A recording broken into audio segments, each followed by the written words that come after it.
Assalamualaikum warahmatullahi wabarakatuh. Yang terhormat, dosen pengampu Dr. Randers Andi Acu Agus, SH MPD, serta dosen mitra Muhammad Asriyadi SPD MPD. Perkenalkan, nama saya Salsa Magrianti dengan NIM 22020 850 1010, Fakultas Teknik Pendidikan Kesejahteraan Keluarga kelas 02. Video ini saya buat guna untuk memenuhi tugas dari mata kuliah Bahasa Indonesia. Langsung saja kita membahas infografis yang pertama, yaitu dengan judul Identitas Nasional. Kita akan menelusuri konsep dan urgensi identitas nasional. Identitas nasional ini dibentuk oleh dua kata dasar, ialah identitas dan nasional. Dalam konteks pendidikan kewarganegaraan, identitas nasional lebih dekat dengan arti jati diri, yakni ciri-ciri atau karakteristik, perasaan atau keyakinan tentang kebangsaan yang membedakan bangsa Indonesia dengan bangsa lain. Identitas nasional sebagai identitas bersama suatu bangsa dapat dibentuk oleh beberapa faktor yang meliputi primordial, sakral, tokoh, Bhinneka Tunggal Ika, sejarah, perkembangan ekonomi, dan kelembagaan. Identitas nasional Indonesia menunjuk pada identitas-identitas yang sifatnya nasional, bersifat buatan karena dibentuk dan disepakati, karena sebelumnya sudah terdapat identitas kesuku bangsaan dalam diri bangsa Indonesia. Dan mengapa perlu alasan mengapa diperlukan identitas nasional? Agar salah satu alasannya adalah untuk mempersatukan bangsa, digunakan sebagai panduan dan pemersatu agar bisa mewujudkan cita-cita negara tersebut. Menggali sumber historis, sosiologi, politik tentang identitas nasional Indonesia. Bendera negara Indonesia, bahasa negara dan lambang negara, serta lagu kebangsaan merupakan identitas nasional bagi negara Indonesia yang telah diatur lebih lanjut dalam Undang-Undang Republik Indonesia Nomor 24 Tahun 2009 tentang bendera, bahasa, dan lambang negara serta lagu kebangsaan. Secara historis, identitas nasional Indonesia ditandai ketika munculnya kesadaran rakyat Indonesia sebagai bangsa yang sedang dijajah oleh negara asing pada tahun 1908, yang dikenal dengan masa kebangkitan nasional bangsa. Secara sosiologis, identitas nasional telah dibentuk dalam proses interaksi, komunikasi, dan persinggungan budaya secara alamiah, baik melalui perjalanan panjang menuju Indonesia merdeka maupun melalui pembentukan intensif pasca kemerdekaan. Secara politis, bentuk identitas nasional Indonesia menjadi penciri atau pembangun jati diri bangsa Indonesia yang meliputi bendera negara sang merah putih, bahasa Indonesia sebagai bahasa nasional atau bahasa negara, lembaga negara Garuda Pancasila, dan lagu kebangsaan Indonesia Raya. Adapun kita akan membahas argumen tentang dinamika dan tantangan identitas nasional Indonesia.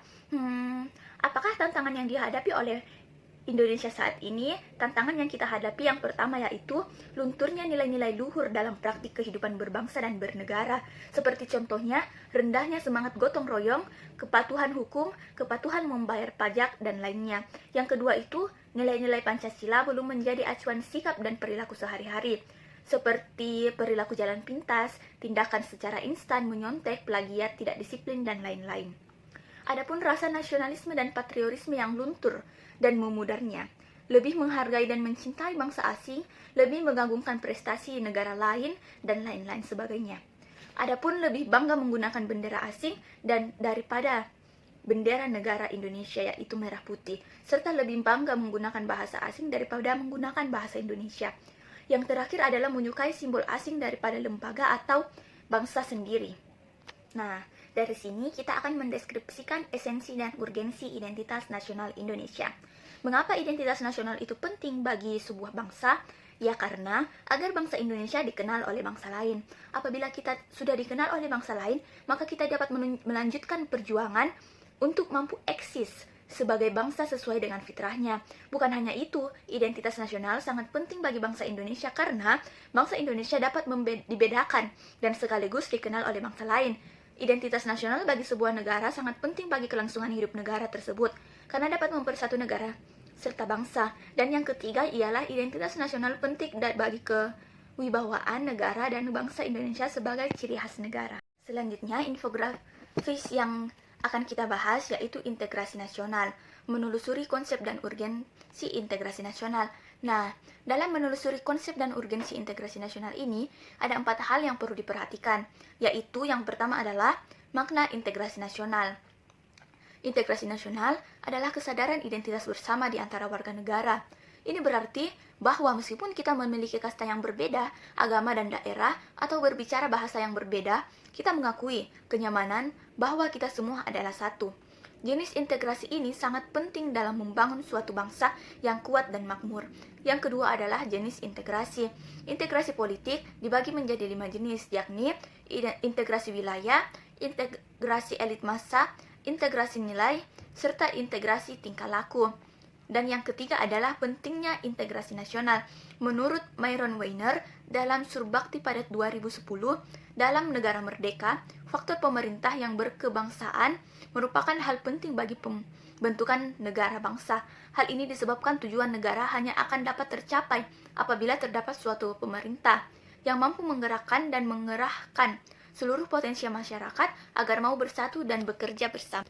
Dan yang keempat ialah kebalikan dari integrasi adalah disintegrasi.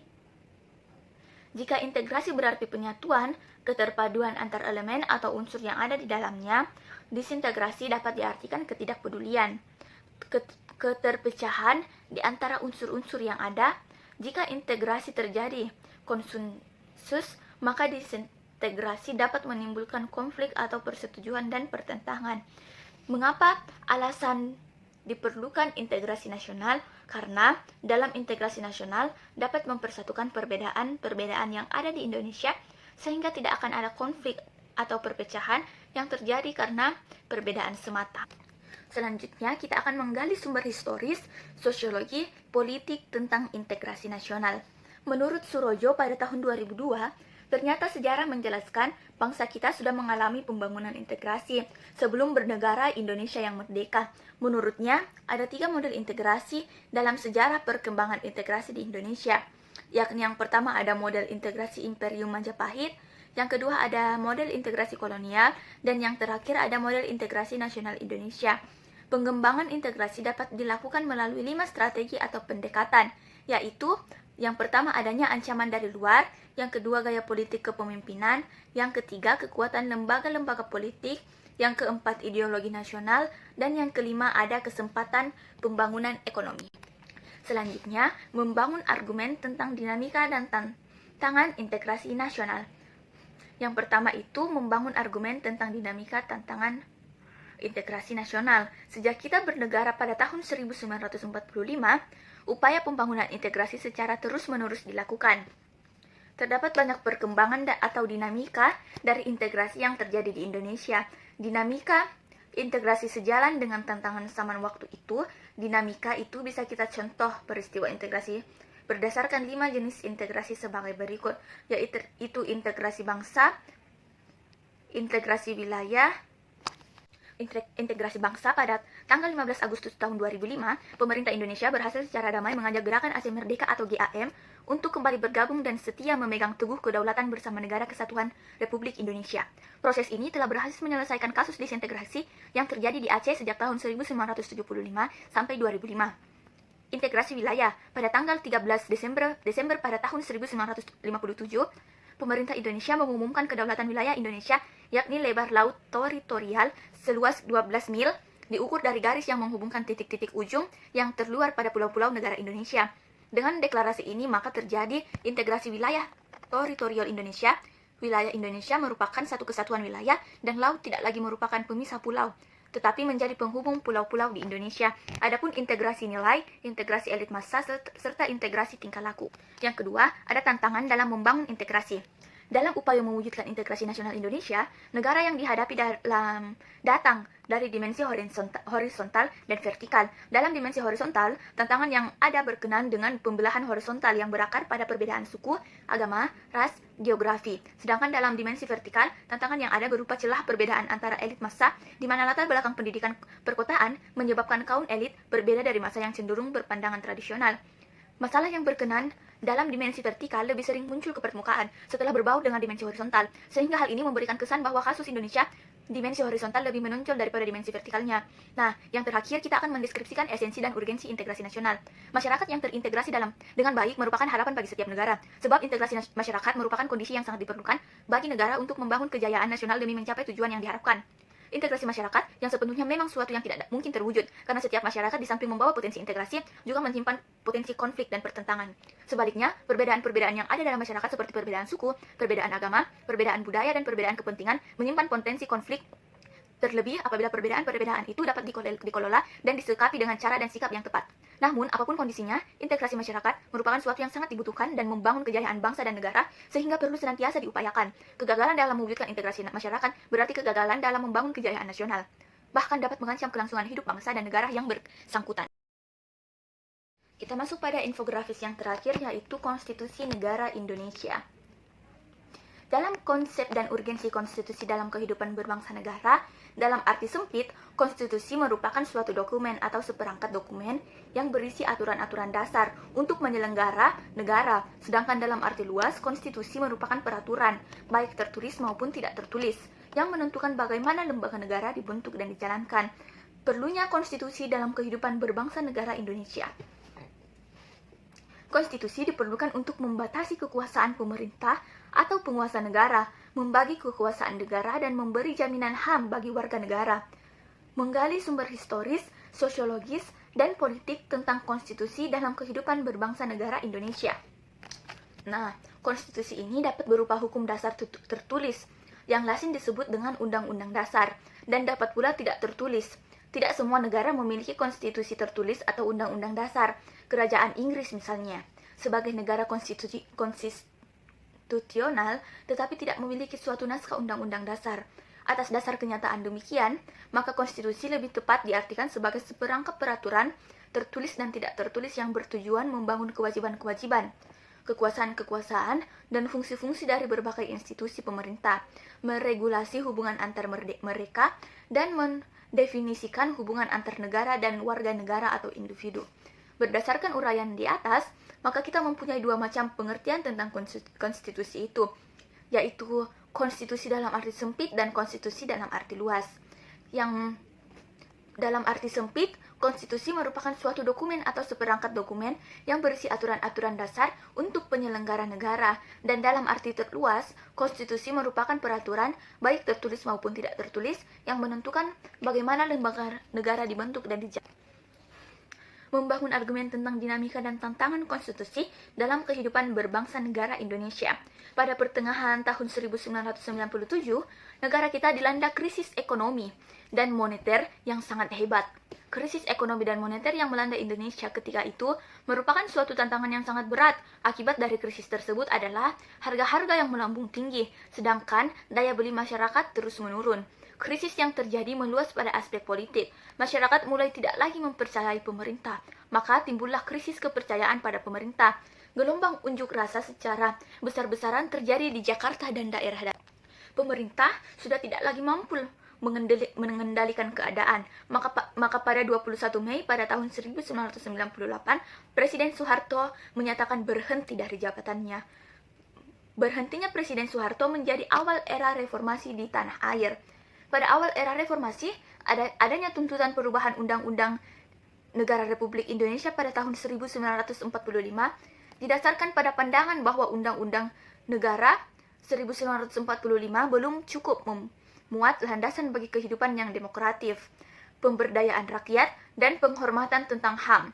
Di samping itu, dalam tubuh UUD NRI 1945 terdapat pasal-pasal yang menimbulkan penafsiran beragam atau multitafsir dan membuka peluang bagi penyelenggara negara yang otoriter, sentralistik, tertutup, dan praktik KKN. Dalam pengembangannya, tuntutan perubahan UUD NRI 1945 menjadi kebutuhan bersama bangsa Indonesia. Oleh karena itu, NPR melakukan perubahan secara bertahap dan sistematis dalam 4 kali perubahan. Keempat kali perubahan tersebut harus dipahami sebagai satu rangkaian dan satu kesatuan. Mendeskripsikan esensi dan urgensi konstitusi dalam kehidupan berbangsa negara. Setelah dipisahkannya perubahan keempat UUD NRI 1945 pada sidang tahunan MPR 2002, Agenda reformasi konstitusi Indonesia untuk kurun waktu sekarang ini dipandang telah tuntas. UUD NRI 1945 sebagai konstitusi negara Indonesia memiliki kedudukan sebagai hukum tertinggi dalam hukum negara Indonesia. Sebagai hukum tertinggi negara, UUD NRI 1945 menduduki posisi paling tinggi dalam jenjang norma hukum di Indonesia. Sebagai hukum dasar, UUD NRI 1945 merupakan sumber hukum bagi pembentukan peraturan perundang-undangan di bawahnya. Sebagai hukum dasar dan hukum tertinggi negara, maka peraturan perundangan di bawah UUD NRI 1945 isinya bersumber dan tidak boleh bertentangan dengannya. Oleh karena itu, secara normatif, undang-undang tidak boleh bertentangan dengan UUD NRI 1945. Maka jika ditemukan suatu norma dalam undang-undang bertentangan dengan UUD NRI 1945, dapat melahirkan persoalan konstitusional undang-undang tersebut terhadap UUD NRI 1945 dan sistem hukum di Indonesia. Lembaga negara yang berwenang menguji konstitusional undang-undang terhadap UUD NRI 1945 adalah Mahkamah Konstitusi. Nah, itulah ketiga infografis. Saya meminta maaf jika pada pembahasan yang saya bawakan kali ini masih memiliki banyak kekurangan. Sekian dari saya ucapkan terima kasih dan Assalamualaikum warahmatullahi wabarakatuh.